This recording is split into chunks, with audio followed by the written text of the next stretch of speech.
Hi, I'm Randy Wooden, and welcome to another in our Edge Library series. This time we're speaking to military folks going through a transition into the civilian workforce. And one of the questions and concerns that I hear from time to time deals with how do I take my military experience and translate that into civilian lingo, and how can I make them see that, I did some really good things in the military, but how does that correlate to the private sector? And so let's talk about that a little bit, because I deal a lot with people who are already in, let's say, the private sector and who look to make a transition from one industry or maybe one job function to another. And so whether you're transitioning from military to civilian, or whether you're going from one industry to another, you really need to highlight your transferable skills. If all you do is speak about the lingo that you're accustomed to, well, that other person across the table from you doesn't always get it.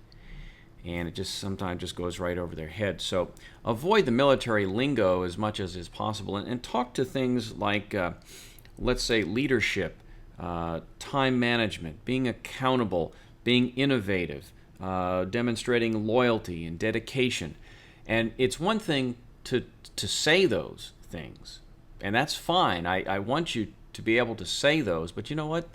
10 other guys will tell them the same thing. So what you need to do is make sure that not only do you say it, but then you back it up with an example. And to help you along those lines, and I know it's kind of silly in a way, but I found it's easy to help people to remember it if I put it in this way, and that is to remember your STDs. STD.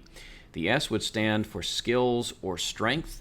The T is the title and the organization that you performed it in, and the D is to describe it. And so if you talk about, let's say, leadership as a strength or a skill of yours, don't just say, well, I feel like I'm a good leader. Give an example of it. So the STD example would be, well, I feel as though I'm a good leader when I served as a blank in blank of the military.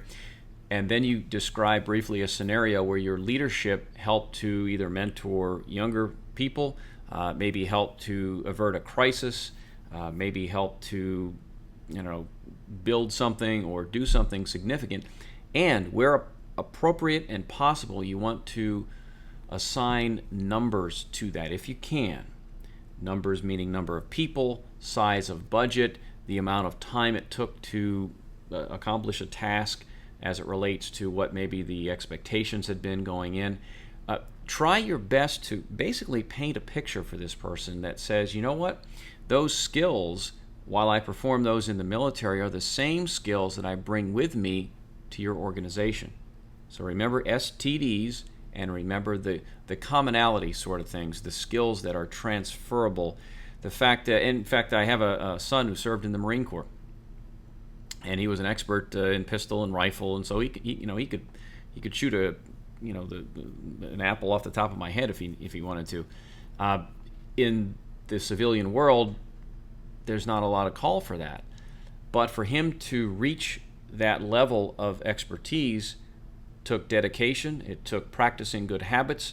It took hard work, concentration, all of those things, and all of those are transferable skills. So regardless of the product or the service or whatever the organization does or provides and makes, it still needs people, and people have skills. You can be taught the product knowledge. You can be taught that. Things you can't teach: pride, dedication, commitment. And those are things that militaries bring in spades. I mean, you guys are top of the chart for that. And in many cases, companies look for those skills. They really do. So keep it in terms that the civilian will understand. That's going to wrap up this segment in our Edge Library series, dealing with folks transitioning from the military and some ways to word your transferable skills so that those in the private sector will be able to not only hear it, but understand it and see how it can benefit them. I'm Randy Wooden, and thanks for watching.